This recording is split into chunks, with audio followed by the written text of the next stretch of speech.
இந்த உலகத்தின் முடிவு என்ன இந்த காரியத்தை நம்ம தியானிக்க போகிறோம்.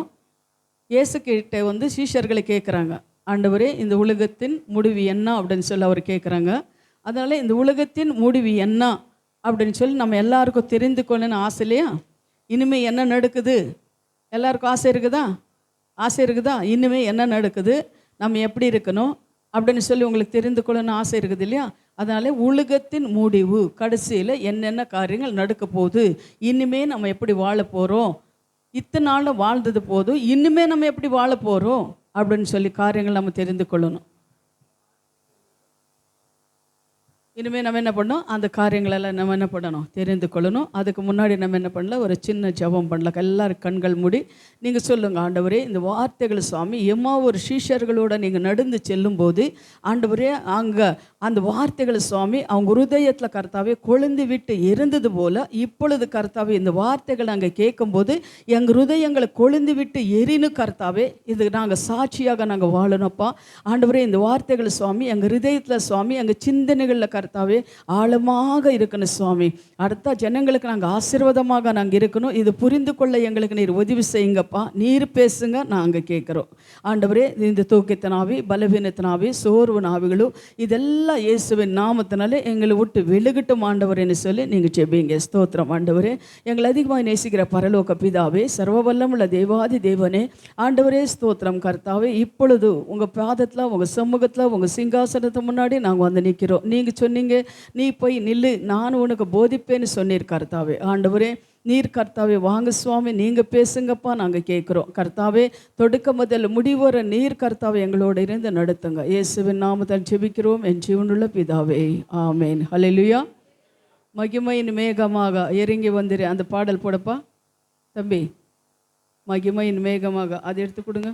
மகிமையின் மேகமாக இறங்கி வந்தீரே, ஆசரிப்பு கூடாரத்தில் இறங்கி வந்தீரே.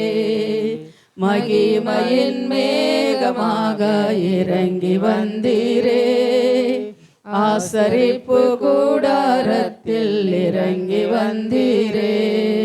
வாருமையா நல்லவரே, துணையாளரே, எங்கள் ஆறுதலே. வாருமையா நல்லவரே, துணையாளரே, எங்கள் ஆறுதலே.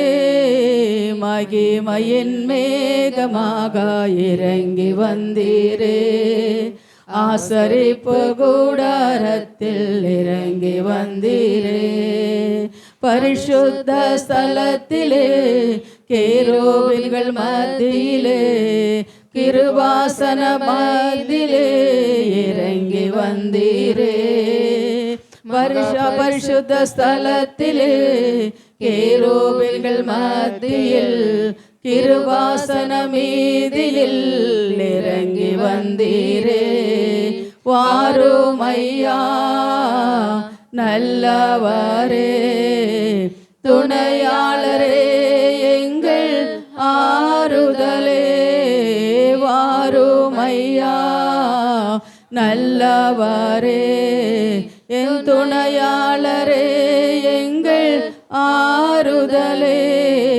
மகிமையின் மேகமாக இறங்கி வந்தீரே, ஆசரிப்பு கூடாரத்தில் இறங்கி வந்தீரே.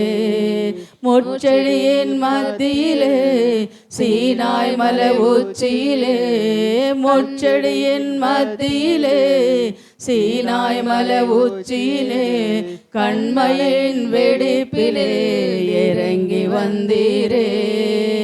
வாருமையா நல்லவரே, துணையாளரே, எங்கள் ஆறுதலே.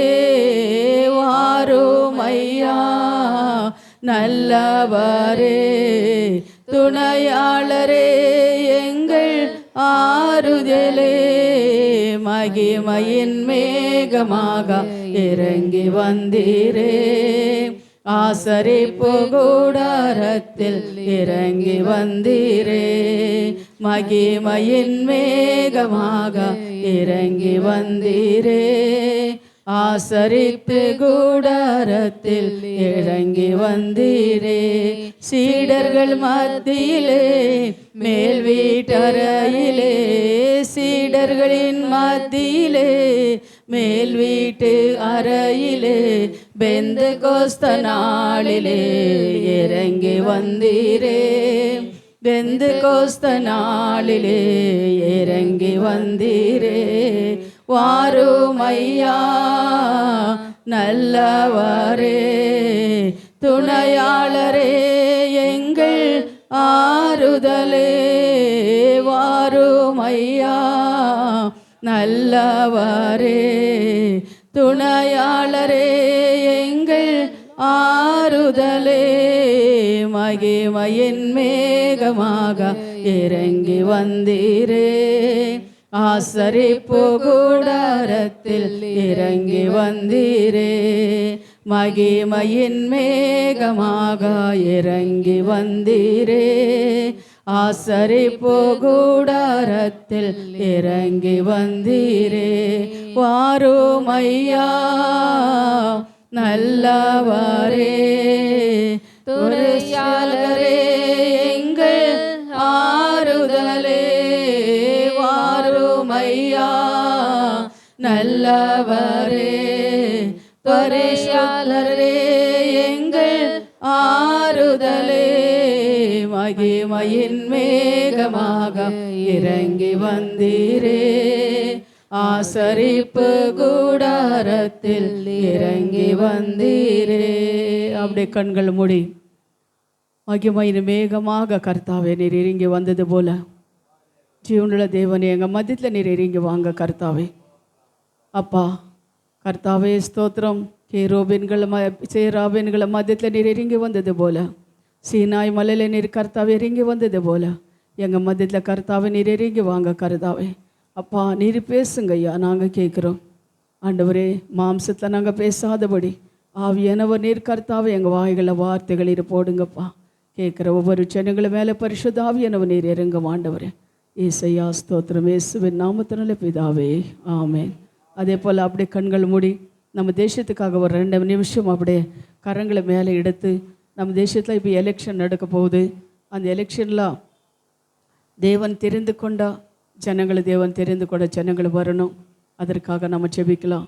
என் ஜீவனுள்ள தேவமே, அதிகாரிகளுக்காக நீங்கள் ஜெபிங்கன்னு சொல்லி கர்த்தாவை நீ சொல்லியிருக்கிறீங்க சுவாமி. தேவனே தேசத்தில் இருக்கிற ஒவ்வொரு அதிகாரிகளும் உங்கள் பாதபடியில் உங்கள் சமூகத்தை நாங்கள் ஒப்பு கொடுக்குறோம் ஐயா. ஆண்டவரே இந்த தேர்தலில் சுவாமி நீர் எந்த அதிகாரி நீர் தெரிந்து கொண்டிருக்கிறீங்களோ சுவாமி, யார் நீர் முன்னு கொடுத்திருக்கிறீங்களோ, யார் தெரிந்து கொண்டிருக்கிறீங்களோ அவங்களும் தேவநீர் கர்த்தாவே சுவாமி கொண்டு வாங்கப்பா. அப்பா அந்த அதிகாரிகள் வரணும். எந்த ஒரு மோசங்களும் என் தேசத்தில் நடக்கக்கூடாது கர்த்தாவே. எந்த ஒரு ஆண்டவரே அக்கிரமங்களும் நடக்கூடாதப்பா. எந்த ஒரு கர்த்தாவே ஆண்டவரே ஸ்தோத்திரம் கர்த்தாவே யாகங்களும் பின்னி சூன்யங்களும் கட்டுகளும் மாய மந்திரங்களும் நடக்கக்கூடாதப்பா. ஜனத்துக்கு விரோதமாக கர்த்தாவே சித்ரு எந்த ஒரு கிரியைகளும் செய்யக்கூடாது கர்த்தாவே. என் தேசத்து மேலே உனக்கு கரம் இறங்கட்டும். என் அதிகாரிகள் எல்லாம் ரட்சிக்கப்படட்டும் தேவன். என் அப்பா ஸ்தோத்திரம் என் அதிகாரிகள் மேலே உனக்கு கரம் இறங்கட்டும். எந்த ஒரு தீங்கு கர்த்தாவே என் தேசத்து மேலே என் ஜனங்களை மேலே வராதபடி தேவன் நீர் பாதுகாக்கிற கிருபைக்காக தேவனுக்கு நன்றி சுவாமி. என் தேசத்தை கர்த்தாவே ரட்சிங்கப்பா. என் தேசத்தில் கர்த்தாவே இருக்கிற ஒவ்வொரு பரிசுத்தவான்களை மேலே உனக்கு கரம் இறங்கட்டும். அப்பா ஸ்தோத்திரம் அப்பா. என் தேசத்தில் ஒரு எழுப்புதலுக்கான செய்யுங்க. சபைகளை எழுப்புதல், குடும்பங்களை எழுப்புதல், குடும்ப ஜெபங்களை பண்ண கர்த்தாவே கிருபை தாங்கப்பா. குடும்ப ஜெபங்களை தடுத்துற அந்த ஆவிகளெல்லாம் உங்களை விட்டு வெளியே கர்த்தாவே. ஒவ்வொரு குடும்பங்களில் கர்த்தாவே குடும்ப ஜெபங்களை பண்ணவ சுவாமி. என் தேசத்தில் கர்த்தாவே என்ன சபைகள்லப்பா எழுப்புதலுக்கான செய்யுங்க. இயேசு சுவாமி நன்றி. எங்கள் ஜெபத்தை நீர் கேட்டதுக்காக பதில் கொடுத்ததுக்காக நன்றி. இயேசுவின் நாமத்தை ஜெபிக்கிறோம் பிதாவே ஆமேன் ஆமேன். ஹல்லேலூயா ஹல்லேலூயா. எல்லாம் சந்தோஷமாக சமாதானமாக இருப்பீங்க நான் விசுவாசிக்கிறேன். ஹல்லேலூயா. நீங்கள் சொல்லுங்கள், அந்த தூக்கமோ பலவீனங்களை கொண்டு வர அந்த ஆவிகளெல்லாம் எங்களை விட்டு வெளுகணும் ஆண்டவரே அப்படின்னு சொல்லி நீங்கள் ஜெபம் பண்ணுங்க. இன்றைக்கி நம்ம பார்க்குறது உலகத்தின் முடிவு என்ன, உலகத்தின் முடிவு என்ன. இப்போ நம்ம பார்க்கும்போது மத்தாய் 24:3 வாசிங்க யாராவது. மத்தாய் 24:3 யாராவது வாசிங்க. மத்தாய் 24:3.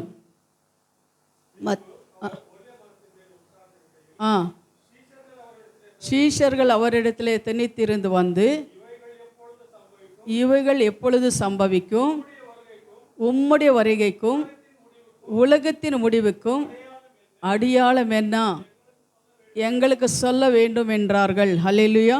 சீஷர்கள் என்ன பண்ணுறாருன்னா இயேசு கிறிஸ்து கிட்ட வந்து கேட்குறாங்க, ஆண்டவரே இங்கே உங்களுடைய வருகைக்கும் உலகத்தின் முடிவுக்கும் அடியாளங்கள் என்ன அப்படின்னு சொல்லி அவர் என்ன பண்ணுறாரு, சீஷர்களுக்கிட்ட ஆண்டவர்கிட்ட வந்து சீஷர்களை கேட்குறாரு. ஆனால் அவருக்கு என்னென்னா, சீஷர்களுக்கு ஒரு விசுவாசம் என்னென்னா, இவர் ஒரு தீர்க்கதரிசி, இவரெல்லாம் அற்புதங்களை செய்கிற தேவன், இவர் மரித்தவங்களை எழுப்புறார், குஷ்டரோகிகளை சுஸ்தமாக்குறார், இது மனுஷனாலே கூடாத காரியம், ஆனால் இவரால் எல்லாம் கூடுது, ஆனால் இன்னுமே என்ன நடக்குதுன்னு சொல்லி இவங்க கேட்டு நம்ம தெரிஞ்சு கொள்ளணும் அப்படின்னு சொல்லி சீஷர்கள் என்ன பண்ணுறாருன்னா இவர்கிட்ட கேட்குறாரு, ஆண்டவர்கிட்ட கேட்குறாரு. அப்போ அவர் என்ன சொல்லியிருப்பார் அப்படின்னு சொல்லி கூட நம்ம பார்க்குறோம். ஆனால் தேவ புள்ளிகளான உங்களுக்கும் எனக்கு கூட அந்த காரியம் நம்மளுக்கு இருக்கணும். ஏன்னா இதுவரை நம்மளை தேவனை நடத்தினாரு, இனிமே எப்படி நடக்கும், இனிமே எப்படி நம்ம நடந்து கொள்ளணும், ஆண்டவரோட வருகை எப்படி இருக்கிறது, அதுக்காக நம்ம என்ன செய்யணும் அப்படின்னு சொல்லி தெரிந்து கொள்ளணும் அப்படின்னு சொல்லி உங்களுக்கும் எனக்கு ஒரு வாஞ்சை இருக்கணுமா வேண்டாமா? இருக்கணும். அதனால தான் சிஷ்யர்களை கேட்குறாரு. தேவனுக்கிட்ட கேட்கும்போது அவருக்கு எல்லாமே தெரியும் அப்படின்னு சொல்லி அவர்கிட்ட வந்து கேட்குறாங்க. அவர் சொல்கிறாங்க. அதுக்கு பின்னாடி நான் சொல்கிறேன். அதுக்கு முன்னாடி இந்த உலகத்தில் எத்தனோ கிறிஸ்தவர்கள் இருக்கிறாங்க. ஆனால் எத்தனோ பேர் ரட்சித்திருக்கிறாரு, அபிஷேகித்திருக்கிறாரு, தெரிந்து கொண்டிருக்கிறாரு. உண்மையுள்ள தேவன் இவரேன்னு சொல்லி தெரியும் நம்மளுக்கு, எல்லாருக்கும் நம்மளுக்கு தெரியும். உயிருள்ளவர், ஜீவனுள்ள தேவன் இவரே, இவரோட வருகை சமீபமாக இருக்கிறது, மறுபடி இவர் வருகிறார் என்று கூட நம்மளுக்கு தெரியும். தேவன் சொல்லியிருக்கிற காரியங்கள் இந்த உலகத்தில் ஒவ்வொன்றும் நடந்து கொண்டு இருக்கிறது அப்படின்னு கூட நமக்கு தெரியும். ஆனாலும் இப்போ இருக்கிற கிறிஸ்தவங்கள் என்ன பண்ணுறாங்கன்னா, ஒரு பயபக்தி இல்லாமல், எல்லாருக்கும் சொல்லலை, கொஞ்சம் சிலருக்கு சொல்கிறோம், பயபக்தி இல்லாமல் எல்லாம் என்ன நடந்தாலும் எல்லாருக்கும் நடக்கிறது போல் நம்மளுக்கு நடக்கட்டும் அப்படின்னு சொல்லி பயபக்தி இல்லாமல் கொஞ்சம் சிலர் வாழ்ந்து கொண்டு இருக்கிறோம். ஹல்லேலூயா. ஆனால் அப்படி இருக்காதபடி தேவன் என்ன சொல்கிறாருன்னா, நீ பயபக்தி இல்லாமல் இருக்கும்போது நீ இத்தனை நாளும் பிரயாசப்பட்ட அந்த காரியங்களெல்லாம் வீணாய் போயிடும். 10 கன்னைகளை கூட நம்ம பார்க்குறோம். 10 கன்னைகளில் என்ன பண்ணுறாரு, 5 கன்னைகள் ஆயுதத்தோடு இருக்கிறாங்க, இந்த 5 கன்னைகள் ஆயுதம் இல்லாமல் இருக்கிறாங்க. அந்த 5 கன்னைகள் எல்லா விளக்கையோடு எண்ணெயோடு திரியோடு அவர் ஆயுதமாக இருக்கிறாங்க. மற்ற 5 கன்னைகள் ஆயுதமாக இருக்கிறாங்க. அவர்கிட்ட விளக்கை இருக்கிறது, திரி இருக்கிறது, ஆனால் எண்ணெய் இல்லாமல் போனது. அந்த எண்ணெய் இல்லாமல் போகும்போது மணவாளர் வரும்போது இவங்க ஆயுதமாக இருக்கிறவங்க உள்ளாரே போனாங்க. அப்போ மணவாளர் வரும்போது ஆயுதம் இல்லாதவங்க அவங்க என்ன பண்ணாங்க, எண்ணெய் தேடி போனாங்க கடைகளுக்கு. அதுக்குள்ளே மணவாளனை வந்து கதவு அடிக்கப்பட்டது அப்படின்னு சொல்லி நம்ம பார்க்குறோம். அதுபோல தான் இப்போ என்னென்னா, நம்ம எவ்வளோ ஆயுதமாக இருக்குன்னு சொல்லி தேவனை சொல்லியிருக்கிற அந்த காரியங்களை பற்றி ஒவ்வொரு காரியங்களும் நம்ம ஆயுதத்தோடு நம்பி இருக்கணும். எப்படி திருடுன்னு எப்படி வராரோ அதுபோல தான் தேவகுமாரன் என்ன பண்ணுறாருன்னா வருவாரன்னு சொல்லி நம்ம பார்க்குறோம். ஹல்லேலூயா.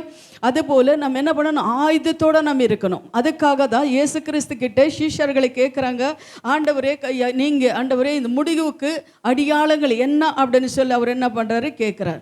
இப்போ இந்துக்களை நம்ம பார்க்குறோம். இந்துக்களை என்ன சொல்கிறாங்கன்னா, நம்ம மரித்தா ஒரு மாடாகோ ஆடாகோ இல்லை ஒரு மனுஷனாகோ இன்னொரு ஜென்மம் நம்மளுக்கு இருக்குது அப்படின்னு சொல்லி கூட சொல்கிறாங்க. கேள்விப்பட்டிருக்கீங்களா? நான் கேள்விப்பட்டிருக்கிறேன். ஆனால் முஸ்லீம்கள்கிட்ட நீங்கள் கேட்கும்போது அவங்க என்ன சொல்லுவாங்கன்னா, அவர் என்ன சொல்கிறாங்கன்னா, கிறிஸ்து வருவார். ஏன்னா ஈசா நபி ஆகிய இயேசு கிறிஸ்து மீண்டும் வருகிறார், அதற்காக நான் எதிர்பார்த்து கொண்டு இருக்கிறோம் அப்படின்னு சொல்லி யார் சொல்கிறாங்களா, முஸ்லீம்கள் கூட சொல்கிறாங்க. அவங்களுக்கு கூட தெரியும் என்னென்னா இயேசு கிறிஸ்து மறுபடி வருகிறார் அப்படின்றது அவருக்கு கூட தெரியும். அவர் என்ன பண்ணுறாரு, ஒரு தீர்க்கதரிசி இயேசுன்னு சொல்லி அவங்களுக்கு கூட இப்போ காத்து கொண்டு இருக்கிறார் அப்படின்னு சொல்லி கூட அவங்க சொல்கிறாங்க. ஆனால் கிறிஸ்தவங்களுக்கு நம்மளுக்கு தெரியும், 2வது வருகை சமீபமாக இருக்கிறது, இயேசு கிறிஸ்து மறுபடி வருகிறார், நம்மளை எல்லாம் கொண்டு போகிறார்ன்றது நம்மளுக்கும் தெரியும். அப்போ இந்த 3 காரியங்கள் ஒவ்வொருத்தருக்கும் ஒவ்வொரு காரியங்கள் என்ன பண்ணுதுன்னா தேவன் வெளிப்படுத்தி கொண்டிருக்கிறார். அதனால் நம்ம என்ன பண்ணணும்னா, தேவனோட வருகைக்கு நம்ம ஆயுதமாக உள்ளவர்களாக இருக்கணும். எப்படி நம்ம ஆயுதமாக இருக்குன்னு சொல்லி தேவனை சொல்லியிருக்கிறாரு அப்படின்னு சொல்லி நான் நிறைய காரியங்கள் நம்ம என்ன பண்ணுறோம், வாரம் தியானித்து கொண்டு இருக்கிறோம். நம்ம எல்லாருக்கும் தெரியும். ஆனால் இருந்தாலும் அந்த காரியங்கள் எல்லாம் தடை பண்ணி கொண்டு இருக்கிறது, அதன்படி நம்ம நடுக்க முடியாமல் சித்ருவானவன் என்ன பின்மாற்றத்தில் கொண்டு போய் நம்மளுக்கு இந்த உலகத்தில் பாடுகளும் உபத்திரங்களும் வியாதிகளும் பிரச்சனை போராட்டங்களை கொண்டு வந்து அதை நம்ம முன்னேறி செல்ல முடியாமல் தடைகளை கொண்டு வந்திருக்கிறோம். அந்த சத்துருவின் தலை நம்ம மிதிக்கும் போது தான் நம்ம முன்னேற நம்ம செல்ல முடியும். ஹல்லேலூயா. அதே போல தான் நம்ம என்ன பண்ணுறோன்னா முன்னேறி செல்லணுன்னா அநேக காரியங்கள் நமக்கு ஆண்டவர் சொல்லியிருக்கிறாரு. நம்ம எப்படி வாழணும் அப்படின்னு சொல்லியிருக்காரு. அதுபோல் நம்ம வாழ்ந்து அதுபோல் சத்துருவை ஜெயிக்கும் போது தான் நம்ம என்ன பண்ணணும், முன்னேறி சொல்ல முடியும். இப்போ 1ஆம் கிளாஸில் இருக்கிறேன்னா அவர் 1ஆம் கிளாஸ்லவே இருக்கிறேன்னா அவனை ஃபெயிலாகிட்டே இருந்தானா பிரயோஜனம் கிடையாது. அவர் என்ன பண்ண 1லிருந்து 2 இப்படி மேலே படிக்கட்டில் ஏறி போயிட்டே இருக்கணும். அப்போ தான் அவனுக்கு என்ன பண்ண ஒரு நல்ல வேலை, ஒரு ஆஃபீஸில் ஒரு வேலை அவனுக்கு கிடைக்கும். சரிங்களா? அவர் வாழ்நாள் முழுவதும் சம்பாதிக்க அவனுக்கு என்ன பண்ண ஒரு சம்பளம் கிடைக்கும். அதே போல் நம்ம LKG UKG ஃபர்ஸ்ட் ஸ்டாண்டர்ட்லவே நம்ம கிறிஸ்தவங்களும் நம்ம இருக்கவே கூடாது. நம்ம என்ன பண்ணணும்னா ஒவ்வொரு நாளும் நம்ம பாஸ் ஆகி மேலே படிப்புக்கு போய் கொண்டே இருக்கணும். அதுபோல தான் தேவன் சொல்கிறாரு, நீ என்ன பண்ணுற, இப்படியே நீ இருக்கக்கூடாது. பால் கொடுக்குற குழந்தை போல நீ இருக்காமே ஆகாரத்தை சாப்பிட்ற ஒரு மகனாக மகளாக நீ இருக்கணும் அப்படின்னு சொல்கிற காரணம் என்னன்னா, நம்ம எப்போ அப்படி இருந்தேன்னா நம்ம உலகத்தை ஜெயிக்க முடியாது, பிசாசினை நம்ம ஜெயிக்க முடியாது. நம்ம தேவனை நம்மளை அழித்திருக்கிற அந்த காரியத்தில் நம்ம உண்மையாக இருக்க முடியாது. அதனால தான் சத்ருவை நம்ம ஜெயிக்கணும்னா நம்ம ஆகாரத்தை சாப்பிட்ற பிள்ளைங்களாக நம்ம இருக்கணும். அந்த ஆகாரத்தை எப்படி சாப்பிடணும்னா நம்மளுக்கு வேதத்தைன்ற ஒரு காரியம் ஆண்டவர் என்ன பண்ணியிருக்காரு, வேதத்தை நம்ம கையில் கொடுத்துருக்காரு. அந்த வேதத்தை இருபுறம் கருக்குள்ள பட்டிய போல கருக்கானது அந்த வேதத்தில் தான் இருக்குது. ஜீவனும் வல்லமையும் அந்த வேதத்தில் இருக்கிறது. அந்த வேதத்தை வாசிக்க தியானிக்க பரிசுத்தாவியானவர் உங்களை என்ன பண்ணுறாருன்னா உயர்த்துவார். நீர் எங்கே போகணும், எப்படி இருக்கணும், எப்படி ஜெபிக்கணும், என்ன செய்யணுன்ற கர்த்தாவை பரிசுத்தாவியானவர் உங்களோட பேசுறதுக்கு ஆரம்பிப்பார். சரிங்களா? அதுபோல தான் நேற்று ஒரு ஊழியக்கான மெசேஜை நான் கேட்டேன். அவர் சொல்கிறாரு, ஒரு ஆலயத்தை கட்டு அப்படின்னு சொன்னார். ஒரு பயிற்சா கூட அவர் கையில் இல்லை. ஆனாலும் அவர் ஆண்டவர்கிட்ட கேட்டார், ஆண்டவரே நீர் ஆலயத்தை கட்டுன்னு சொல்கிறீங்க, என்கிட்ட எதுவுமே கிடையாது, நான் எப்படி கட்டணும் அப்படின்னு சொல்லும்போது ஆண்டவர் சொன்னாரா, நீ என் பாதத்தை நீர் வந்து அமர்ந்து ஜெபம் பண்ணு, உனக்கு நான் யோசனை கொடுக்குறேன். அதே போல் அவர் என்ன பண்ணுறாரு, அமர்ந்து ஜெபிக்கும் போது ஒவ்வொரு காரியங்களும் புது காரியங்கள், இப்படிப்பட்ட இடத்துக்கு போ, அங்கே நிலம் இருக்குது, அப்படிப்பட்டவனுக்கிட்ட நீ கேளு, நான் இப்படிப்பட்டவங்கக்கிட்ட அவங்கள எல்லாம் பணத்தை எடுத்துகிட்டு வந்து கொடுப்பாங்க, அதை எடுத்துகிட்டு போய் நீ என்ன பண்ணு, பூமி வாங்கு, அங்கே ஒரு ஜப கோபுரம் கட்டு அப்படின்னு சொல்லி தேவன் என்ன பண்ணுற ஆலோசனை கொடுத்தாரா. அப்போ அதுபோல் தேவனோட ஆலோசனைக்கு அவங்க காலையில் மாலையில் காத்திருந்து ஜெபிக்கும் போது அது அவர் ஆண்டவர் கீழ்ப்படியும் போது அதே போல் ஆண்டவர் சொல்கிற மாதிரி தான் ஒரு இடத்த காட்டி அங்கே என்ன பண்ணுறாரோ அந்த ஜனங்கள் கொடுக்கறதுக்கு அந்த ஜனங்களுக்கு உள்ளத்தில் பேசினார் ஆண்டவர். அப்போ அந்த பூமி வாங்கி இப்போ என்ன பண்ணுற ஜபகோபுரத்தை கட்டி கொண்டு இருக்கிறார் சென்னையில். இப்போ அந்த ஜபகோபுரத்தில் கட்டி அங்கே ஜெபிக்கிறது பிள்ளைங்களுக்கு கூட அநேக பிள்ளைங்களை அங்கே வச்சிருக்கிறாங்க, அவங்க ஜெபித்து கொண்டு இருக்கிறாங்க, பெரிய ஊழியங்களை அங்கே நடந்து கொண்டு இருக்கிறது. அதுபோல தான் தேவனுக்கு நம்ம கீழ்ப்படிந்து அவரை பாதத்தை நாம் அமர்ந்து ஜெபிக்கும் போது, அந்த வேதத்தை வாசிக்கும் போது, அவர் கற்பனைப்படி நடக்கும் போது, அவங்களை தேடும் போது, அவர் எதுக்காக உன்னையும் என்னை அழித்திருக்கிறார்களோ அந்த காரியத்தில் நம்ம உறுதியாக இருக்கணும்னா நம்ம என்ன பண்ணணும், ஜெபிக்கிறவங்களாக இருக்கணும். ஹல்லேலூயா, அல்லேலூயா. அதே போல தான் தேவன் என்ன பண்ணுறாருன்னா அதுக்காக தான் அவர் சிஷ்யர்களை கேட்டிருக்கிறாரு, ஆண்டவரே இந்த கடைசி காலத்தில் எப்போ வருகை வரும் அப்படின்னு சொல்லி அவர் கேட்டிருக்கிறாரு. பாருங்கள், நீங்கள் என்ன பண்ணுறீங்க, அந்த வருகை அடியாளங்கள் என்ன என்று சிஷ்யர்கள் கேட்டபோது ஏராளமான வருகையின் அடியாளங்களையே இயேசு சொன்னார். மத்தாய் அதே நீங்கள் பாருங்கள், மத்தாய் 24வது அதிகாரத்தை நீங்கள் பார்க்கும்போது நீங்கள் எழுதிக்கோங்க. மத்தாய் 25 அதிகாரத்தில் ஆண்டவரோட வருகைக்கு அடியாளங்கள் என்னன்னு சொல்லி ஆண்டவர் சொல்லியிருக்கார். 13வது அதிகாரம் என்ன, மார்க் 13வது அதிகாரத்தில் கூட நீங்கள் பார்க்கும்போது ஆண்டவரோட வருகைக்கு அடியாளங்கள் என்னென்ன நடக்கும் அப்படின்னு சொல்லி மார்க் 13வது அதிகாரத்தில் கூட சொல்லியிருக்கிறார். அதே போல் லூக்கா 21வது அதிகாரத்தை கூட நீங்கள் படித்து பார்க்கும்போது அது லூக்கா 21வது அதிகாரத்தை கூட கடைசி காலத்தில் தேவன் வரும்போது என்னென்ன நடக்கிறது, என்னென்ன சம்பவிக்கிறது அப்படின்னு சொல்லி கூட 21 லூக்கா 21வது அதிகாரத்தில் சொல்லுகிறது. அதே போல் வேதத்தை நீங்கள் பார்க்கும்போது 1725 வாட்டி, எத்தனை வாட்டி சொல்லுங்கள், 1725 வாட்டி ஆண்டவரோட வருகை பற்றி சொல்லப்பட்டிருக்கிறது. 11 வசனங்களுக்கு அப்புறம் ஆண்டவரோட வருகை சொல்லப்பட்டிருக்கிறதா. 1725 125 வாட்டி ஆண்டவரோட வருகை பற்றி ஆண்டவர் சொல்லியிருக்கிறார் அப்படின்னு சொல்லி வேதத்தில் இருக்கிறது. அதுபோல் நம்ம என்ன பண்ண, ஆண்டவரோட வருகை நம்ம தெரிந்து கொள்ளணும். ஆண்டவரோட வருகை எப்படி இருக்கும் அப்படின்னு சொல்லி வேதத்தில் இருக்கிற அந்த காரியங்கள் எல்லாம் நம்ம என்ன பண்ணணும்னா நம்ம சொல்லி நம்ம ஜெபிக்கும் போது கர்த்தர் என்ன பண்ணுறாரு, தரிசனங்கள் மூலமாக வெளிப்பாடுகள் மூலமாக தேவன் நீங்கள் என்ன செய்யணும், எங்கே போகணும், என்னென்ன செய்யணும்னு ஒவ்வொரு காரியங்களும் தேவன் உங்களோட பேசுவார்.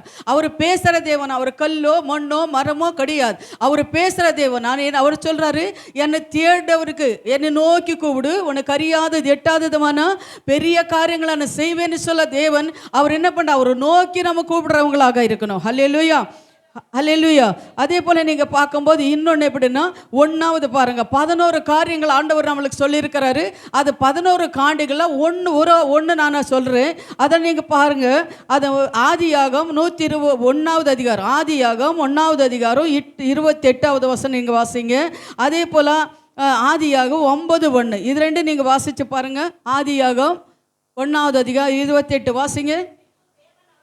பின்பு தேவன் அவர்களை நோக்கி, பூமியில நீங்கள் பலகி பெருகி பூமியை நிரப்பி அதை கீழ்ப்படுத்தி சமுத்திரத்தின் மச்சங்களையும் ஆகாயத்த பறவைகளையும் பூமியின் மேல் நடமாடுகிற சகல ஜீவ ஜந்துகளையும் ஆண்டு கொள்ளுங்கள் என்று சொன்னார். அது 9 பாருங்க, 9வது அதிகாரம் 1வது வசனம் வாசிங்க.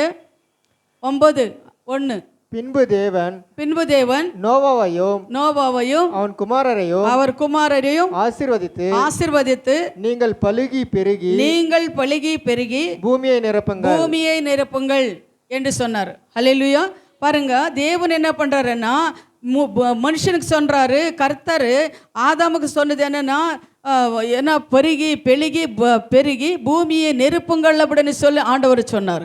இப்போ என்ன ஆகுதுன்னா, பூமியில் பெருகி போச்சு, ஆத்மாக்கள் என்ன பண்ணுறாரு, ஜனங்களை பெருகி போனார்கள் என்று நம்ம பார்க்குறோம். நோவா கூட என்ன பண்ணுறார், ஜலப்பிரவாதம் வந்து அந்த உலகமெல்லாம் அழிந்து போனக்கு அப்புறம் கூட நோவா கிட்டே சொன்னார், பெருகி இந்த பூமியை நெருப்புங்கள் அப்படின்னு சொல்லி. அந்த வாக்குத்தத்த வசனங்கள் இப்போல்லாம் நிறைவேறினது. இப்போ பூமியில் ஜனசங்கியை ஜாஸ்தி பெருகி போனது. எங்கே பார்த்தாலும் என்ன ஆகுதுன்னா ஜனசங்கி ஜாஸ்தி பெருகி போனது. அதனால் இப்போ என்ன பண்ணுறாங்கன்னா, அதே போல் ஜனங்கள் எப்படி பெருகினாங்களோ அதே போல் பாவம் கூட நம்ம தேசத்தில் பெருகி போனது. அந்த பாவம் பெருகிறதுனால தான் பாவத்தின் சம்பளம் மரணம்ன்றதுக்காக இப்போ என்ன பண்ணுறாருன்னா, இது இப்போது கொஞ்சம் சிலர் சயின்டிஸ்ட் எல்லாம் என்ன பண்ணுறாங்க, இந்த ஜனத்தொகை கம்மி பண்ணணும் அப்படின்றதுக்காக இப்போ ஒரு கொரோனா என்ற கொள்ளை நோவி அனுப்புகிறார். பார்த்தீங்களா, அது எங்கே வந்தது, தேவன் அனுப்புனது. அது ஜனங்கள் என்ன பண்ணாது, அதை உருவாக்கி ஜனங்கள் என்ன பண்ணுறாரு, சீனாவில் இருந்து அது உருவாக்கி என்ன பண்ணாங்க, ஜனங்களை மேலே அந்த கிருமிகளை அனுப்புறதுனால எத்தனோ கோடிக்கணக்கான லட்சக்கணக்கான மக்கள் மரித்து போனார்கள் அப்படின்னு சொல்லி நம்ம பார்க்குறோமா? எத்தனை பேர் மக்கள் மரித்து போனார்கள். அதுபோல தான் என்ன பண்ணுறாங்கன்னா, மறுபடி ஜனசங்கி ஜாஸ்தி ஆகிறதுனால தான் மறுபடி இப்போ என்ன பண்ணுறாங்கன்னா, அந்த கிருமிகள் அனுப்பணுன்றதுக்காக என்ன பண்ண டெஸ்ட் பண்ணி கொண்டு இருக்கிறாங்களா. இப்போ மறுபடி அந்த கிருமிகள் மறுபடி அனுப்ப போகிறாங்க அப்படின்னு சொல்லி கூட இப்போ சயின்டிஸ்டுகளெல்லாம் சொல்லி கொண்டு இருக்கிறாங்க. ஏன்னா ஜனசங்கி ஜாஸ்தி ஆயிடுச்சு, எப்படி கம்மி பண்ணுறதுன்னு தெரியல. நாங்கள்லாம் சின்னதாக இருக்கும்போது அவங்க சொன்னாங்க, 2 பேருக்கு 2 பேர், இருவருக்கு அதே சொல்லுவாங்களே தமிழ் என்னது, 2 பேருக்கு நாம் இருவர் நமக்கு இருவர் அப்படின்னு சொல்லியிருந்தது. அதுக்கப்புறம் இப்போ அமெரிக்காவில் பார்க்கும்போது 3 பேர், இருவருக்கு 3 பேர். அங்கே ஜனசங்கை கம்மியாக இருக்கனால 3 பேர் அப்படின்னு சொன்னாங்க. இப்போ என்னன்னா நம்ம இந்தியாவில் பார்க்கும்போது ஜனசங்கி ஜாஸ்தியாக இருக்கனால எப்படாவது கம்மி பண்ணணுன்றதுக்காக என்ன பண்ணுறாங்க, இப்போ இந்த ஜனங்களெல்லாம் கம்மி பண்ணணுன்றதுக்காக தான் இவங்க என்ன பண்ணுறாங்க, அந்த கிருமிகளெல்லாம் உருவாக்கி ஜனங்களை மேலே அனுப்பி ஜனங்கள் எத்தனோ பேர் மரித்து கொண்டு இருக்கிறாங்க அப்படின்னு சொல்லி நம்ம கூட பார்க்குறோம். நீங்கள் நினைக்கலாம், ஆனால் நம்ம தேசத்தில் தான், இந்த இந்தியாவில் தான் கொஞ்சம் என்ன பண்ணியிருக்கோம், நம்ம செழிப்பாக இருக்கிறோம், நல்லா இருக்கிறோம். வேறு தேசங்களெல்லாம் நீங்கள் பார்க்கும்போது எவ்வளோ கஷ்டப்படுறாங்க ஜனங்களும் அப்படின்னு சொல்லி நம்மளுக்கு தெரியாது. அத்தனை கஷ்டப்படுறாங்க. நியூஸ் எல்லாம் பார்க்கும்போது ரொம்ப வேதனையாக இருக்கும். ஆனால் தேவனுக்கு நான் ஒவ்வொரு நாள் நன்றி சொல்லுவேன். ஆண்டவரே, நம்ம தேசத்தில் நம்ம இந்தியாவில் இந்த மாதிரி நீ பாதுகாக்கிறதுக்காக தேவனுக்கு நன்றி ஆண்டவரே அப்படின்னு சொல்லி நான் நன்றி சொல்லி கொண்டிருக்கிறேன். அதுபோல் ஜனசங்கியா ஜாஸ்தி ஆயிடுச்சு. ஆனால் தேவன் ஆசீர்வதித்தார், பெருக செய்தார். ஆனாலும் பாவம் பெருகிறதுனால தேவனை மறுபடி அழிக்கணும் அப்படின்னு தான் பார்க்குறாரு. ஹல்லேலூயா. அதே போல் நீங்கள் பார்க்கும்போது அப்புறம் எகிப்திய தேசத்தில் பார்வோன் என்ன பண்ணார், அடிமைத்தனத்தில் இஸ்ராவேல் ஜனங்களை என்ன பண்ணார், கொண்டு போனார். அப்போ என்ன பண்ணுறாங்கன்னா பார்வோன் அந்த மருத்துவ வச்சுகளுக்கிட்டே சொல்கிறாரு, இஸ்ராவேல் ஜனங்கள் என்ன பண்ணணும், பெருகி கொண்டே இருக்கிறது, அவங்க ஆசீர்வாதமாக பெருகி கொண்டே இருக்கிறாங்க, அவங்களுக்கு எவ்வளோ வடக்குனாலும் என்ன கஷ்டம் கொடுத்தாலும் அவங்க ஆசீர்வாதமாக இருக்கிறாங்க. மருத்துவ வச்சுகளுக்கிட்டே சொல்கிறாரு, யார் யார் ஆண் புள்ளிகளை பெத்தெடுக்கிறாங்களோ அதெல்லாம் ஆண் புள்ளிகளெல்லாம் நீங்கள் என்ன பண்ணுங்க, கொலை பண்ணுங்க அப்படின்றாரு. ஆனால் மருத்துவ அச்சுகளும் தேவனுக்கு கீழ்ப்படிதனாலே பயந்ததுனாலே அந்த ஆண் புள்ளிகள் எல்லாம் என்ன பண்ண உயிரோட வைத்தார் அப்படின்னு சொல்லி நம்ம பார்க்குறோம். நம்ம தேவன் என்ன பண்ண நம்மளை பெருக செய்கிற தேவனாக இருக்கிறார். ஹல்லேலூயா. உங்களுக்கு தேவனை பெருக செய்யணுன்றது அவரோட நோக்கம், உங்களை ஆசீர்வதிக்கணுன்றது அவர் நோக்கம். அதனால தேவனுக்கிட்ட நீங்கள் கேட்கணும், ஆண்டவரே நீர் சொல்லியிருக்கிறீங்க இந்த வார்த்தைப்படி எங்களை பெருக செய்யுங்கன்னா ஜனசங்கில இல்லை ஆசீர்வாதங்களாக பெருக செய்யணும், ஆவில உங்களை பெருக செய்யணும். சரிங்களா? அப்போ ஆவில ஆசீர்வாதங்களை நீங்கள் பெருகும் போது கர்த்தர் உங்களை அநேக ஜனங்களுக்கு ஆசீர்வாதமாக உங்களை நான் வைக்கிறேன் அப்படின்னு சொல்லி தேவனை சொல்லியிருக்கிறார். அதுபோல் நீங்கள் ஆண்டவரே எங்களை பெருக செய்வேன்னு சொன்னீரே, இந்த ஆசீர்வாதங்களை எங்களை பெருக செய்யுங்க, இந்த ஆண்டவரே ஆவில எங்களுக்கு பெருக செய்யுங்க அப்படின்னு சொல்லி நீங்கள் கேட்குறவங்களாக இருக்கணும். ஹல்லேலூயா. அதே போல் நீங்கள் பார்க்கும்போது ரெண்டாவதாக பஞ்சங்கள் பெருகி போகும். என்னன்னு பெருகி போகும் சொல்லணும், சத்தமாக சொல்லணும். பஞ்சங்கள் பெருகி போகும். பஞ்சங்கள் எல்லாம் பெருகி போகுமா? அந்த பஞ்சங்களை பெருகி போகும்போது ஜனங்கள் என்ன பண்ணுறாங்க, அந்த பஞ்சம் பெருகி போகிறதுனால அவர் என்ன பண்ணுறாங்க, நீங்கள் 2 ராஜாக்கள் 6:25 நீங்கள் வாசித்த பாருங்கள். 2 ராஜாக்கள் 6:25 வசனத்தை நீங்கள் படித்து பாருங்கள். யாராவது படிங்க. 2 ராஜாக்கள் 6:25. அதனால் சமாரியாவிலே கொடிய பஞ்சம் உண்டாயிற்று. ஒரு கழுதை தலை என்பது வெள்ளிக்காசுக்கும் புறாக்களுக்கும் போடுகிற கற்படி பயிறு 5 வெள்ளிக்காசுக்கும், அந்த புறாக்களுக்கு போடுற அந்த பயிர்கள் 5 வெள்ளிக்காசுக்கும் விற்கப்படும் மட்டும் அதை முற்றுகை போட்டார்கள்.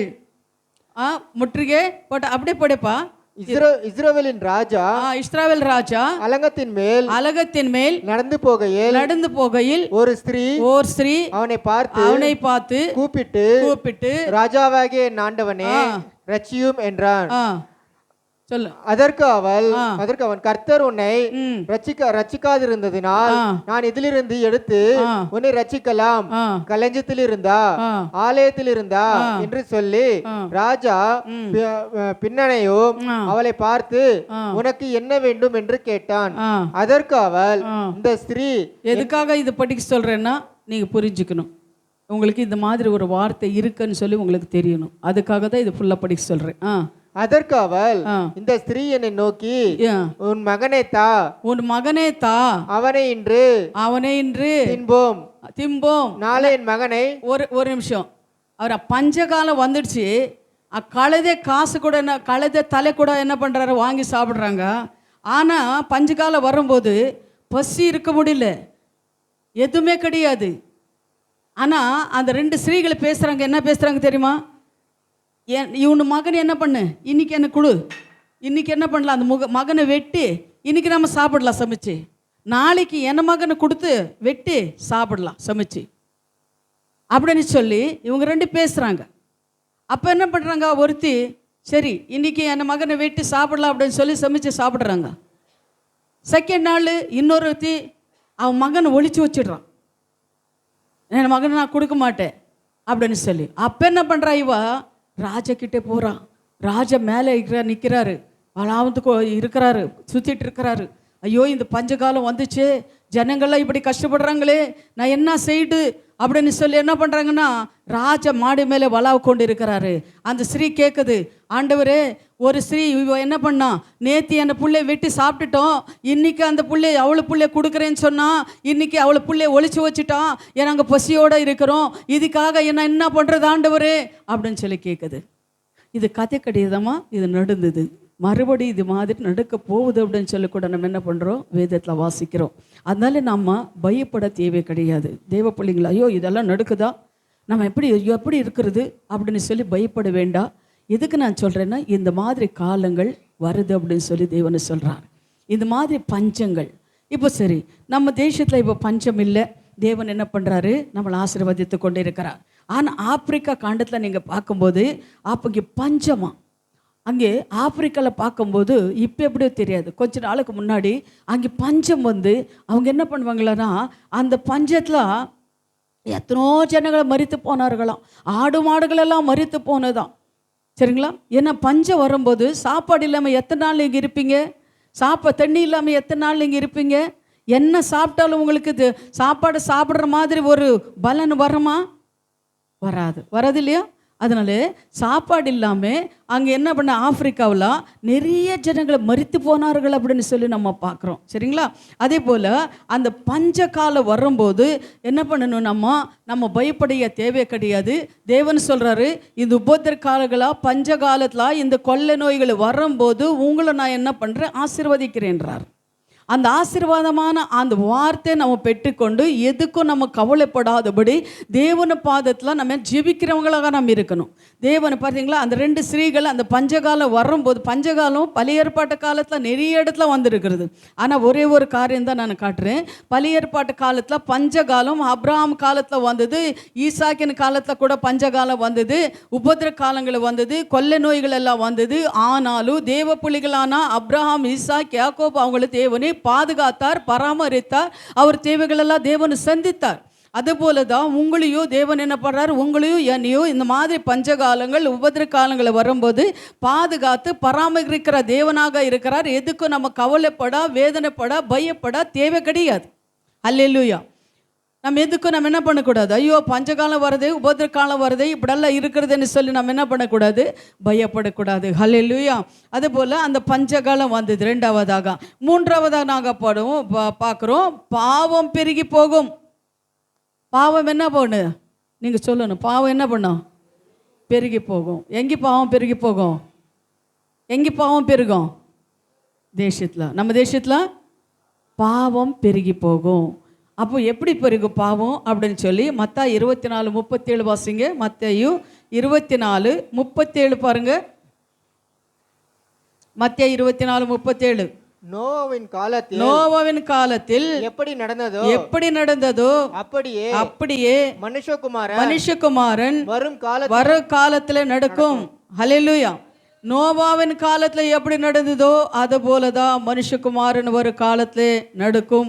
இன்றைக்கு என்ன இருக்கிறது, எப்படி பாவம் நடக்கிறது, எப்படி பாவம் வந்திருக்கிறது நம்ம தேசத்தில். சீரியா, cinema, drama, PUBG, games, film, ஆட்டம், பாட்டம், மொபைலு, கம்ப்யூட்டரு, லேப்டாப்பு இதெல்லாம் நம்ம பார்க்குறோம் இல்லைங்களா?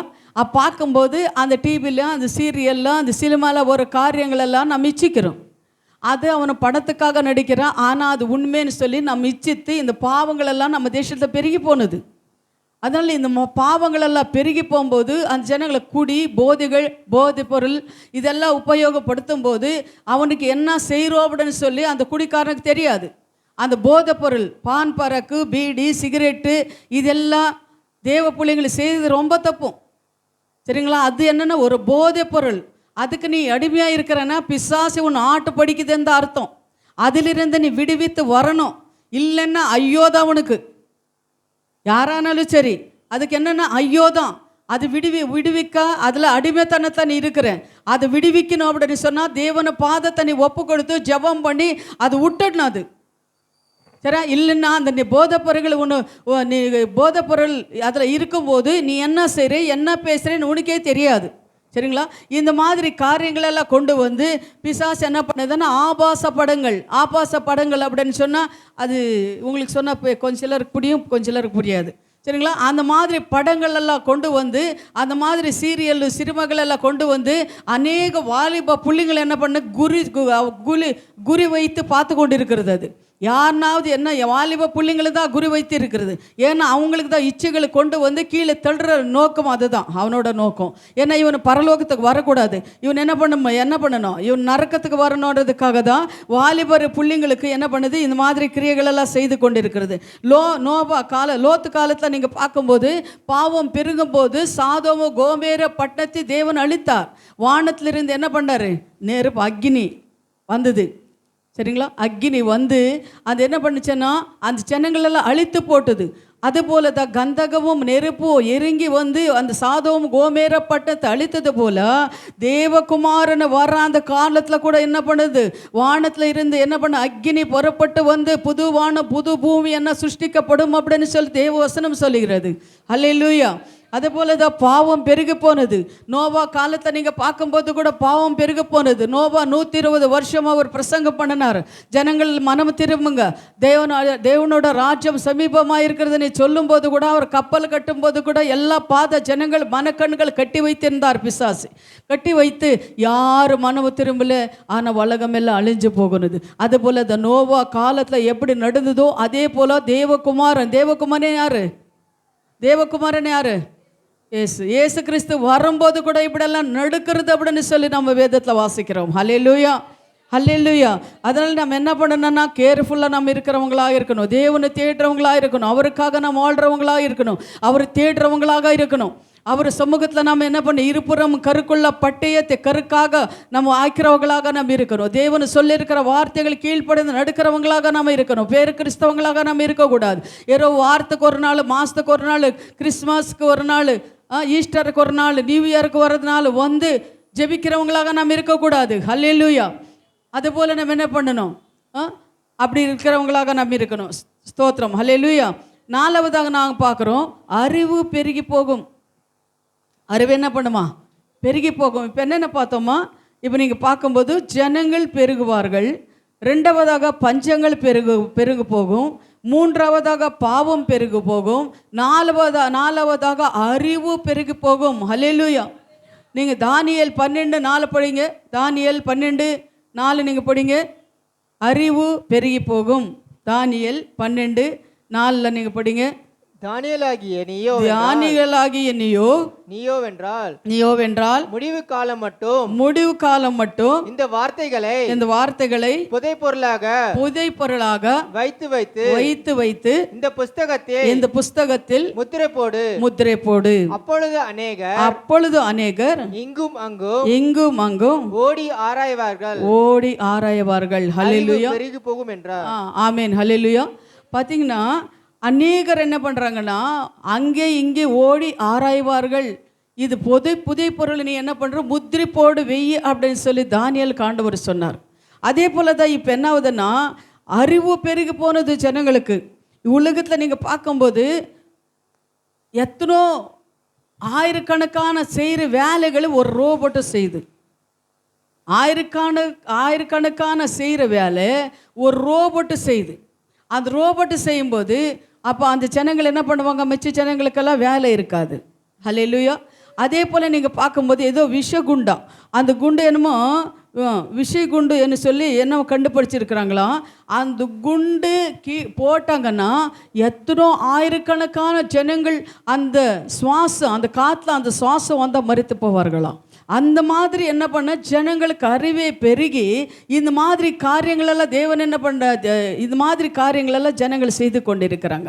அது ஏதோ விஷகுண்டோ ஏதோ சொல்கிறாங்க.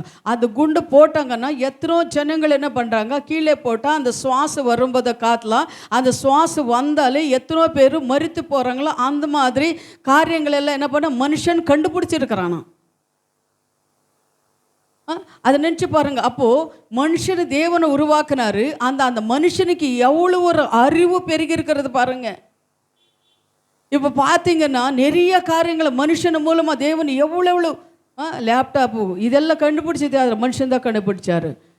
இது மாதிரி காரியங்கள் எல்லாம் தேவன் என்ன பண்ணுறாரு, மனுஷன் அறிவு பெருகி போகிறது. இப்போ இந்த குழந்தைங்களெல்லாம் நீங்கள் பார்க்கும்போது கூட அந்த குழந்தைங்களுக்கு மொபைல் ஃபோனு கொடுத்தீங்கன்னா எப்படி அவங்க கால் பண்ணணும், என்னென்ன செய்யணும்னு கூட அந்த பிள்ளைங்களுக்கு தெரியும். தெரியுமா? தெரியாதா?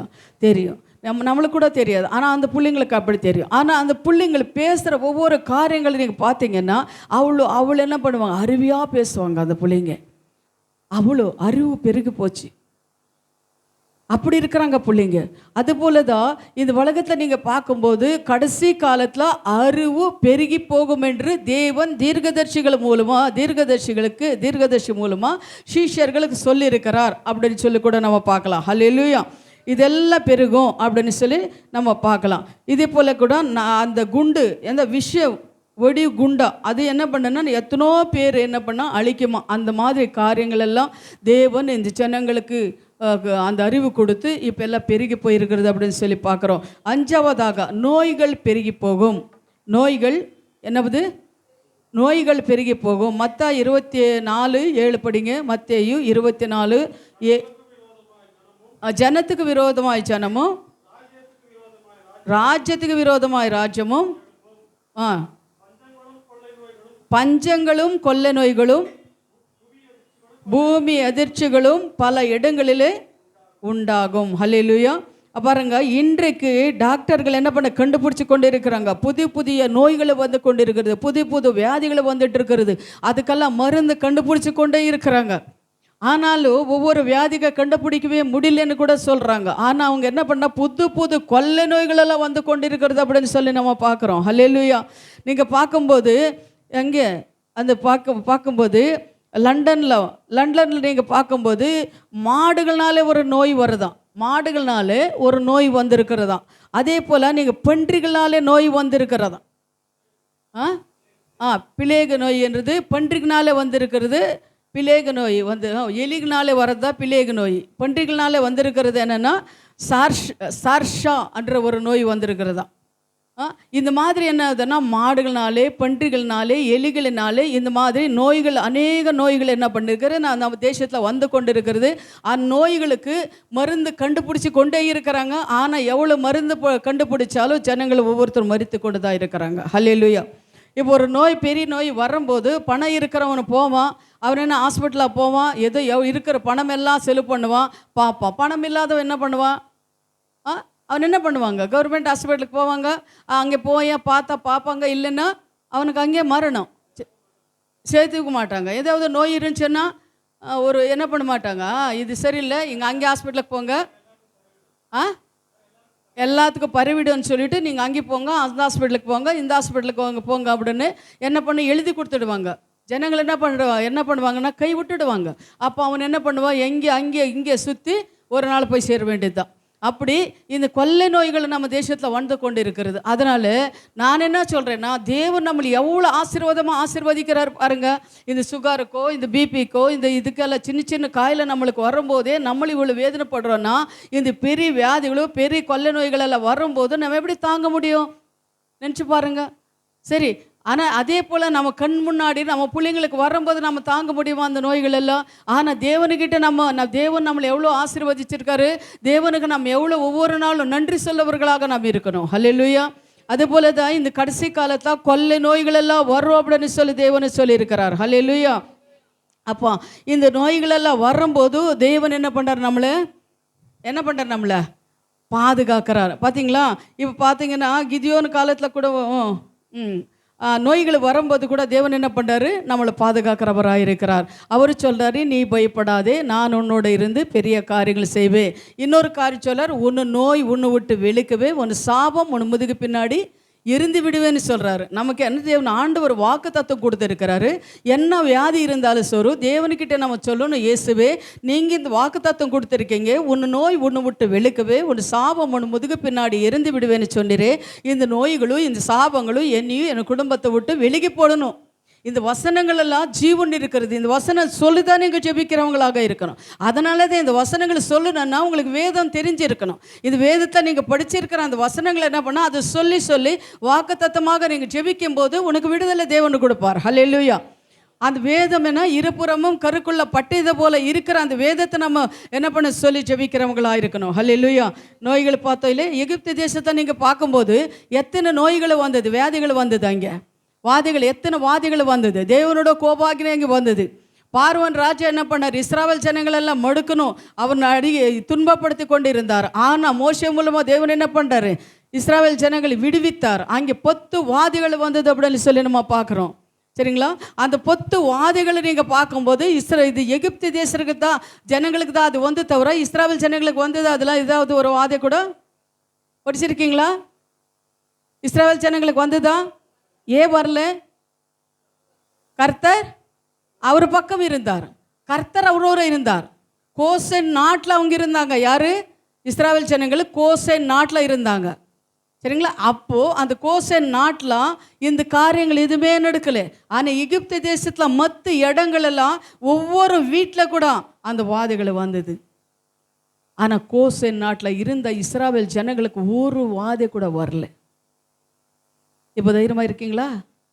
என் குடும்பத்துக்கோ என் பிள்ளைங்களுக்கோ எந்த ஒரு வியாதி, எந்த ஒரு வரமே, எந்த ஒரு பஞ்சம் எங்களுக்கு வராது. என்ன பார்க்காதீங்க, நீங்கள் ஜெபிங்கன்னு சொல்கிறேன். நீங்கள் ஜெபிங்க. கோசேன் நாட்டில் இருந்த இஸ்ராவேல் ஜனங்களை தேவன் எப்படி பாதுகாத்தாரோ அதுபோல் என்னையும் என் குடும்பத்தை தேவனை பாதுகாப்பார். இந்த பஞ்சகாலங்களும் உபத்திரங்களும் வந்தாலும் அது என்ன பண்ண முடியாது, செய்ய முடியாது அப்படின்னு சொல்லி நம்ம என்ன பண்ணணும், ஜெபிக்கணும். இதெல்லாம் ஒரு வாக்குத்தத்த வசனங்கள். இது சொல்லி நீங்கள் ஜெபிக்கணும். சரியா? அதே போல் ஏசாயா 53வது அதிகாரத்தை வீட்டில் நீங்கள் போய் வாசித்து பாருங்கள். ஏசாயா 53வது அதிகாரத்தை நீங்கள் பார்க்கும்போது அவர் தளம்புகளாலே சுகமாக்குறார். 118:7 நினைக்கிறேன். அதில் நீங்கள் பாருங்கள், நான் சாகாமே பழித்திருந்து தேவனோட ராஜ்யத்தை கட்டுவேன்னு சொல்ல. அதை படிங்க. யாராவது 118:7 நினைக்கிறேன், படிங்க. 118:7 படிங்க. நான் சாகாமே பழித்திருந்து தேவனோட ராஜ்யம் கட்டுவேன், அது அப்படின்னு சொல்லி நினைக்கிறேன். 118:7 நினைக்கிறேன், படிங்க. எனக்கு அனுகூலம் பண்ணுகிறவர்கள் நடுவில் கர்த்தர் என் பட்சத்தில் இருக்கிறார். கர்த்தர் என் பட்சத்தில் இருக்கிறார். என் சத்துருக்களின் சரிக்கட்டலை காண்பேன். அவ்வளோதானா? இல்லையே, சாகாமேல மனுஷனை நம்புவதை பார்க்கிலும் கர்த்தர் மேலே பற்றுதலாக இருப்பது நலம். ஹல்லேலூயா. ஆமாம், தேவன் என்ன பண்ணுறாரு, மனுஷன் நம்புவதே நம்ம என்ன பண்ணுறாரு, மனுஷனை நம்புவதே பார்க்கலும் தேவன் மேலே கர்த்தர் மேலே பற்றுள்ளதெல்லாம் இருப்பது நல்லம். நம்ம தேவன் என்ன பண்ணணும், அது பாருப்பா, நான் சாவாமலே 17 சங்கீதம் 118:17 படிங்க. நான் சாவாமல் பிழைத்திருந்து கர்த்தருடைய செய்கைகளை விவரிப்பேன். நீங்க சொல்லுங்க, இப்ப எல்லாரும் சொல்லணும். நீங்க சொல்லுங்க. அந்த வசனத்து மேல கை வச்சுக்கோங்க. அந்த வசனத்து மேல கை வச்சுக்கோங்க. சொல்லுங்க. நான் சாகாமல் பிழைத்திருந்து கர்த்தருடைய செய்கைகளை விவரிப்பேன். நான் சாகாமல் பிழைத்திருந்து கர்த்தருடைய செய்கைகளை விவரிப்பேன். நான் சாகாமல் பிழைத்திருந்து கர்த்தருடைய செய்கைகளை விவரிப்பேன். கன்னடல சொல்லுங்க. ಪಡೆಮ್ಮ ಕನ್ನಡ சொல்லு. ನಾನು ಸಾಯೋದಿಲ್ಲ. நீங்க சொல்லணும், ನಾನು ಸಾಯೋದಿಲ್ಲ, ನಾನು ಜೀವದಿಂದಿದ್ದು. அப்புறம்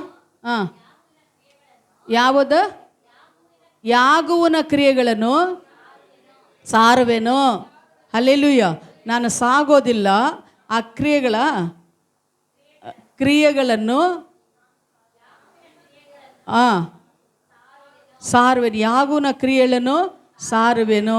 ஆனால் தமிழில் என்ன இருக்கு, நான் சாவாமல் பிழைத்திருந்து கர்த்தருடைய செய்கைகளை விவரிப்பேன். ஹல்லேலூயா, ஹல்லேலூயா. எவ்வளோ பெரிய ஒரு வாக்கியம் இல்லையா?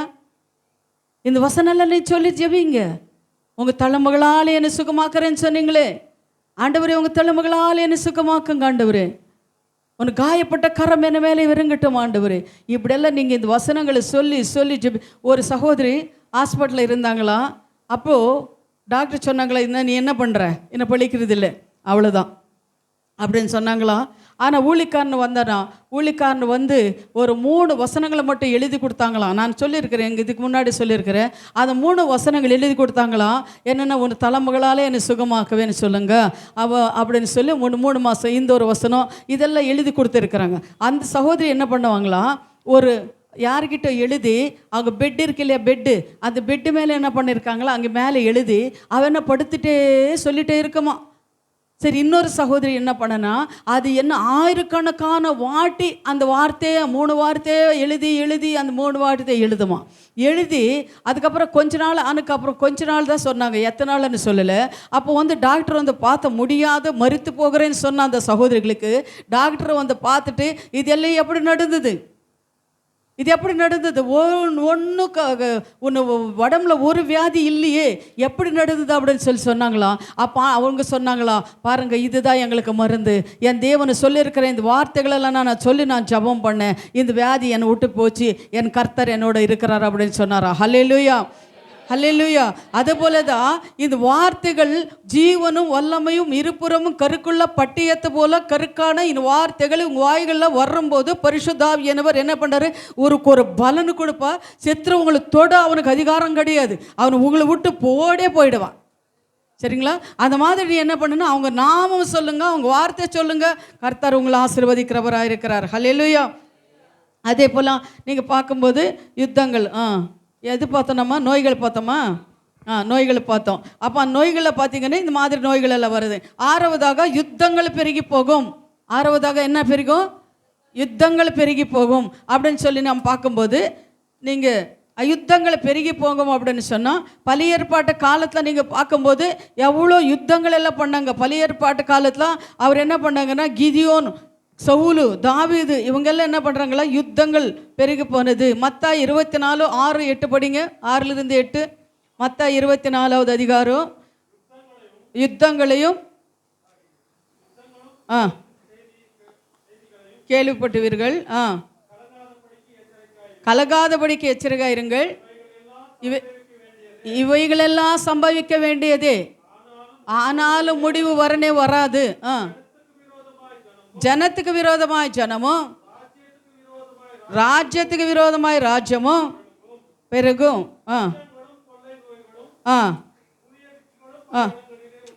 ஆமேன். அல்லேலூயா. இதெல்லாம் என்னது? வேதனைகளுக்கெல்லாம் ஆரம்பம். இதெல்லாம் வரும். இப்போ வந்திருக்கா? விசுவாசிக்கிறீங்களா? இப்போ வந்திருக்குதா? ನಡುಕದ ಇಪ್ಪೆಲ್ಲ ನಡೀತದೆ ಇವಾಗೆಲ್ಲ. ಭೂಕಂಪ, ಸುನಾಮಿ ಇದೆಲ್ಲ ಬಂದಿದ್ಯಾ? ಇದೆಲ್ಲ ನಡೀತಾ ಇದೆಯಾ? ದೇವ್ರು ಹೇಳಿದ್ದಾರಾ? ಅದು ನಿಜನಾ? விசுவாச மாடுத்தீரா? ஆமாம். ஹல்லேலூயா. ஆமாம், இதெல்லாம் நடக்கும், இதெல்லாம் வரும். ஆனால் இது என்னென்னா ஆரம்பம். ஆனால் நீங்கள் என்ன பண்ணாதீங்க, பயப்படாதீங்க. என்ன சொல்லியிருக்காரு? நீ சொல்லுங்கம்மா, பயப்படாதீங்க. நான் பயப்பட மாட்டேன், என் கர்த்தர் என்னோட இருக்கிறார், நான் பயப்பட மாட்டேன். இப்படிதான் நீங்கள் சொல்லணும், தைரியமாக சொல்லணும். கர்த்தர் என்னோட இருக்கிறார், நான் பயப்பட மாட்டேன். என்ன வந்தாலும் சரி, என் கர்த்தர் என்னோட இருக்கிறார். ஒரு ஏதாவது சின்ன சின்ன வியாதி வரும்போதோ, சின்ன சின்ன காரியங்களும் குடும்பத்தில் நடக்கும் போதோ நீங்கள் என்ன பண்ணக்கூடாது, பயப்படக்கூடாது.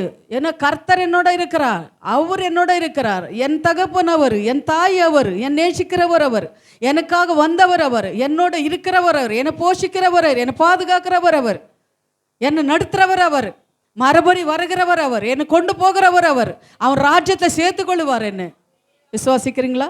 என் தகப்பன் வீட்டில் சொல்லணும், அந்த வசனங்களை சொல்லுங்க. அங்கே போய் நான் என்ன பண்ணுறேன், என் தகப்பனோட இருப்பேன். என் தகப்பன் வீட்டில் அநேக வாசஸ்தலங்கள் உண்டு, என்னை வந்து மறுபடி கொண்டு போய் அங்கே நிறுத்துவார். விசுவாசிக்கிறீங்களா? ஆமாம். அந்த விசுவாசம் நம்மளுக்கு, நம்ம எதுக்கும் நம்ம என்ன பண்ணக்கூடாது, பயப்படவே கூடாது. ஹல்லேலூயா. பயப்படவே கூடாது. அதனால தேவர்கிட்ட நம்ம சொல்லணும், இது எல்லாம் நடந்தாலும் சரி ஆண்டவரே, யாருக்கும் நான் என்ன பண்ணுறதில்ல, பயப்படுறதில்லை. ஏழாவதாக நான் பார்க்குறோம், கள்ள தீர்க்கதரிசிகளை பெருகுவார்கள். யாரை பெருகுவார்கள்? கள்ள தீர்க்கதரிசிகள். அது உண்மை தானா? ஆண்டவர் சொல்லியிருக்கிறது நடக்குதா? கள்ள தீர்க்கதரிசிகள் வந்திருக்காங்களா? அவங்க வந்து என்னதான் செய்கிறாங்க, யாருன்னு ஏமாற்றி கொண்டு இருக்கிறாங்க, எப்படி அவங்க ஊழியம் செய்கிறாங்க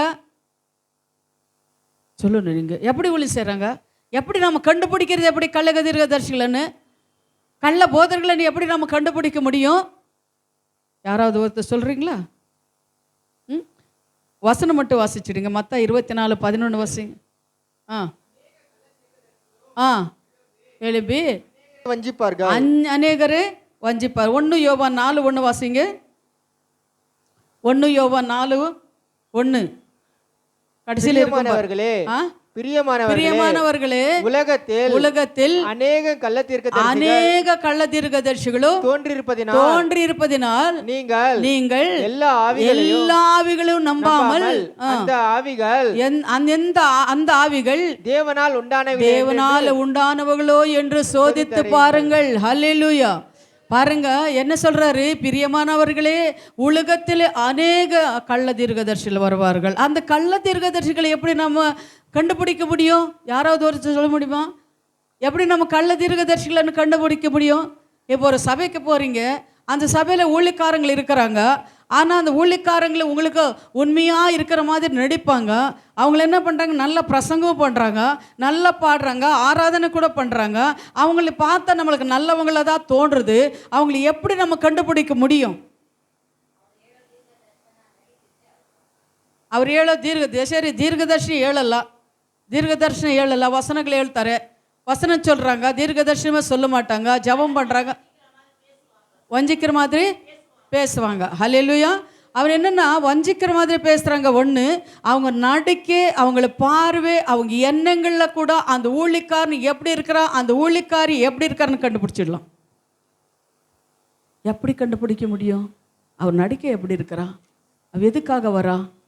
வருமானத்துக்காக வராளா, இல்லை தேவனோட ராஜ்யம் கட்டதுக்காக வராளா,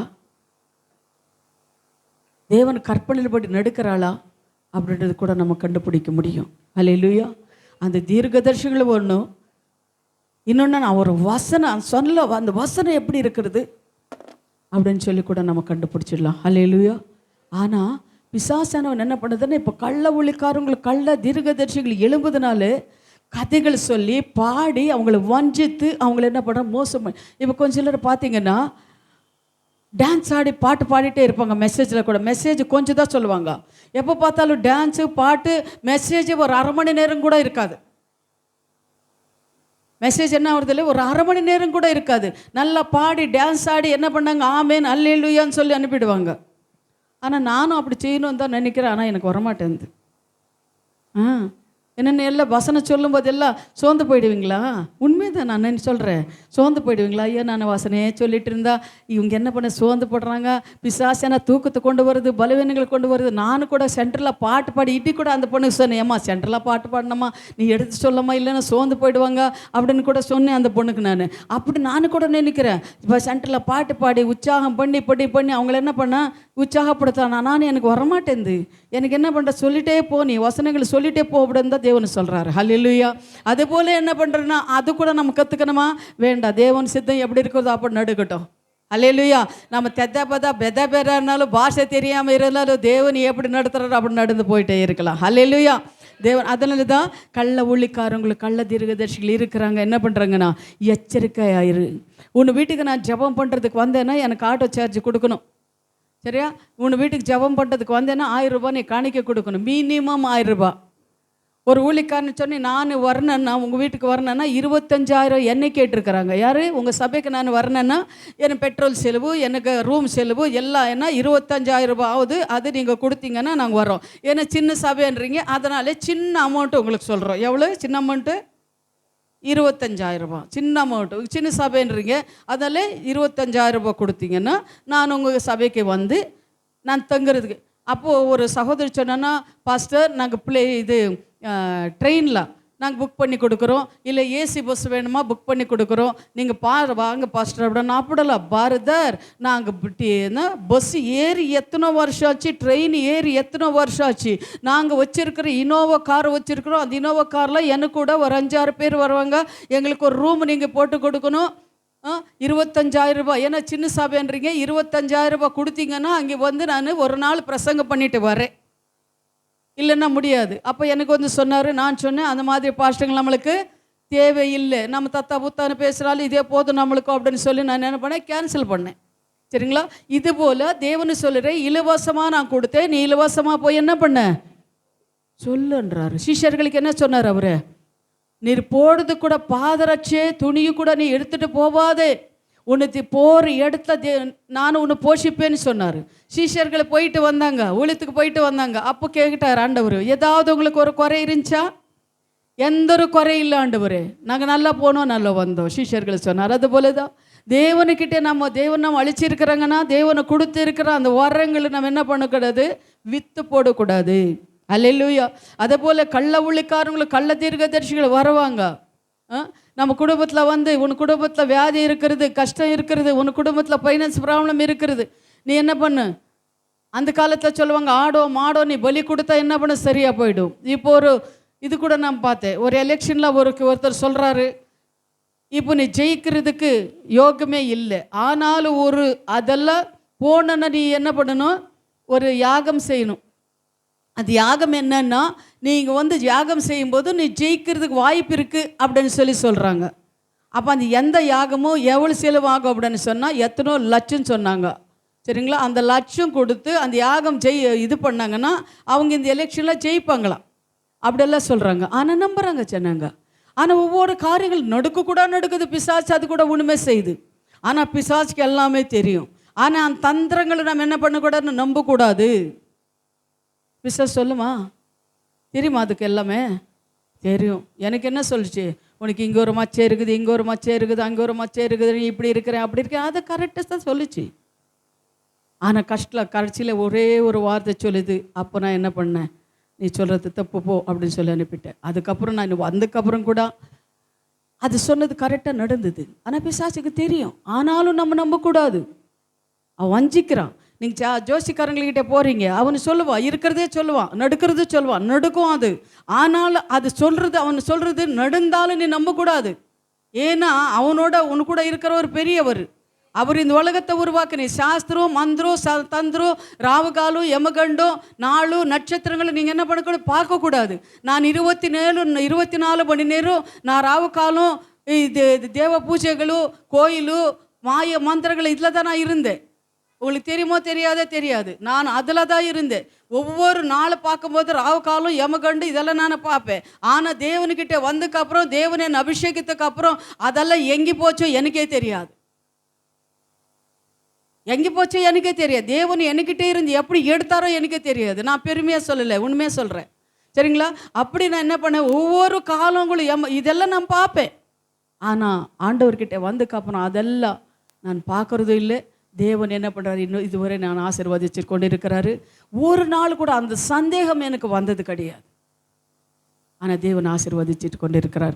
அதனால நம்ம என்ன பண்ணணும், கள்ள ஒளிக்காரங்களும் கள்ள தீர்க்கதரிசிகள் வரும்போது நம்ம என்ன பண்ணக்கூடாது, நம்பக்கூடாது. நம்ம எச்சரிக்கையோடு இருக்கணும். அதே போல் நீங்கள் இன்னொரு வசனம் பாருங்கள், மத்தாயி 7வது அதிகாரம், மத்தாயி 7 15 16 வாசிங்க.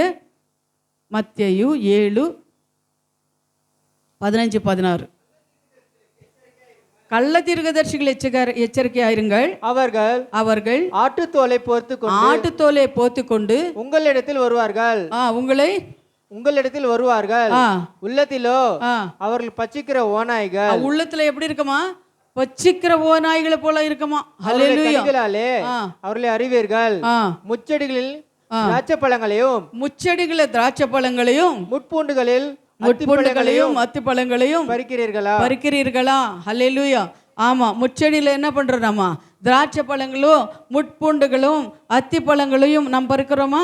இல்லை, இல்லையா? அதுபோல் கள்ள ஊழியக்காரங்களும் கள்ள தீர்க்கதரிசிகளும் வரும்போது அதெல்லாம் என்ன பண்ணுறது இல்லை, நடக்கக்கூடாது. அவங்கள நம்பக்கூடாது. நம்ம விசுவாசிக்கணும், தேவன் நம்மளோட இருக்கிறா அப்படின்னு சொல்லி. சரி, இப்போ நம்ம என்ன எத்தனை காரியங்கள்லாம் பார்த்துருக்குறோம், டைம் ஆயிடுச்சு, அதனால் முடிக்க போகிறேன். இப்போ எத்தனை காரியங்கள்லாம் பார்த்துருக்குறோம் பாருங்கள்.